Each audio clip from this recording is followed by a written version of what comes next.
Sirens sliced through the Tulsa night as three men watched detectives stride up the driveway where blood still stained the gravel. Only then did the killers grasp the terrible truth: the cops had found their murder house. The neighborhood around East 42nd Place North was a patchwork of modest homes, pickup trucks, and chain-link fences, a place where people noticed when strangers pulled up after dark. On Friday, September 22, 2017, witnesses later told police they saw a brutal fight spilling from one of those driveways. Anthony Pietrzak lived there with his pregnant girlfriend. Friends described the teen as quiet but loyal, working odd jobs while awaiting the birth of his daughter the next month. Yet tensions inside that relationship simmered. According to police affidavits, the girlfriend alleged Anthony had hit her. Anthony's mother countered that it was the girlfriend who was violent toward him. Born in 1999, Anthony grew up on Tulsa's north side and had recently earned his GED. He posted baby scan photos to Facebook and told friends he was scared but excited to be a dad. Detective Dave Walker later said the case hit his squad hard because Anthony was just a kid trying to figure life out. That vulnerability made the brutality of his death and the involvement of a girlfriend's family particularly shocking to seasoned investigators. Court records show that on the evening of September 22nd, Gerald Peel confronted Anthony behind the house. Peel, 46, allegedly shouted that Anthony would never be able to hurt my daughter again before punching him to the ground. Tracy Price joined in, and neighbors heard Anthony screaming as he was hogtied, wrists and ankles bound together, and loaded into Price's pickup truck. A rope looped from his feet to his neck created a deadly pulley. Every movement tightened the noose. Price drove 3 miles to a fallow field off North Yale Avenue. There, investigators believe, the men dumped Anthony face down and left him alive but unable to breathe properly. Medical testimony later determined he endured hours-long self-strangulation, as struggling against the binding slowly cut off his airway.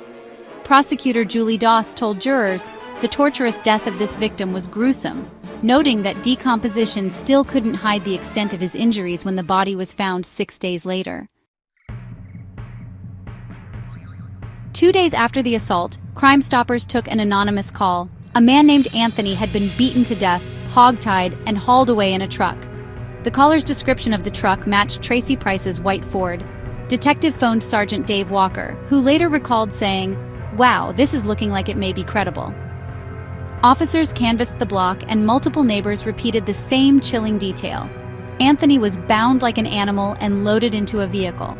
With each interview, the geographic center of the crime narrowed to one property, Peel's home on East 42nd Place North. Automobiles that were not marked made a turn onto Peel Street late on September 27th. When floodlights began to sweep through the windows, it was reported that Peel and Price were inside discussing what they should do next. At the time, the team led by Detective Walker had warrants for kidnapping. When Price went onto the porch, he became very still. The cops observed that he had bruises on his knuckles and streaks of dried blood on his boots. Both of the men had a sudden realization. The police had established a connection between the pickup truck, the witnesses, and the house. The residence that they believed to be secure became the focal point of the investigation. It turned out to be a murder house in plain sight.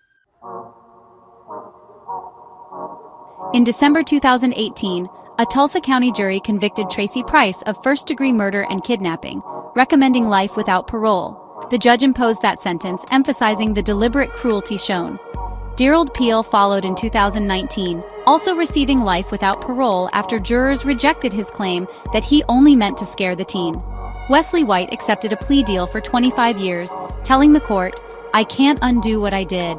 Anthony's mother keeps a Facebook page titled Justice for Anthony Pietrzak, where she posts baby photos of the granddaughter Anthony never met. She wrote on the 6th anniversary, "Your voice was silenced, but I will never stop telling your story." Domestic violence advocates cite the case as a cautionary tale of retaliatory violence, noting that vigilantism often escalates danger rather than stopping abuse. Detective Walker echoed that sentiment on local news. "If they had called us first, Anthony might still be alive." Crime scene analysts say houses become secondary victims. Carpets, walls, and driveways absorb forensic truth. In Peel's home, rope fibers, blood droplets, and witness testimony converged to prove murder even before the body surfaced. Detectives did more than collect rope fibers and blood drops. They mapped a timeline minute by minute. Investigators subpoenaed Tracy Price's and Gerald Peel's cell phone records and found both numbers pinged off the same tower near the Yale Avenue field between 9:42 p.m. and 10:03 p.m. on the night Anthony vanished. That digital overlap destroyed the suspect's claim that they had already driven back to Manford. In the garage, crime scene techs used Blue Star to illuminate a blotchy pattern of human blood that someone had tried to wipe from a plywood board. The pattern lined up with the height of a person forced to kneel, consistent with neighbors who reported seeing Anthony on his knees, hands bound, while Peel punched him in the head. Forensic pathologist Dr. Lisa Gavin testified that shallow lacerations above Anthony's wrists contained trace fragments of the same blue nylon rope seized from Peel's workbench, and soil under the victim's fingernails matched a sample scooped from the exact patch of earth where his body lay. He fought hard enough to claw the dirt before the ligature closed, Gavin told jurors, calling the death a prolonged mechanical asphyxiation. Prosecutor Julie Doss later said those microscopic details proved Anthony was alive when the trio drove away, turning what Peel insisted was just a beating into felony murder under Oklahoma law. Price's December 2018 trial drew a packed gallery, including Anthony's mother clutching the baby shoes her son had bought for his unborn daughter. The jury deliberated barely 3 hours before convicting him of first-degree murder and kidnapping, then returned the rare recommendation of life without parole.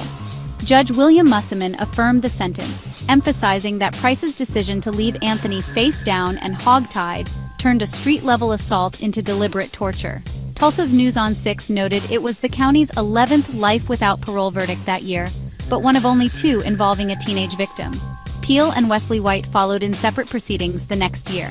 According to Oklahoma Department of Corrections records, Peel accepted a plea to first-degree manslaughter, 12 years in prison plus 1 year of probation, after jurors in his first trial hung on the murder count. White, the youngest of the trio, took an 8-year deal for second-degree manslaughter before testifying against Peel.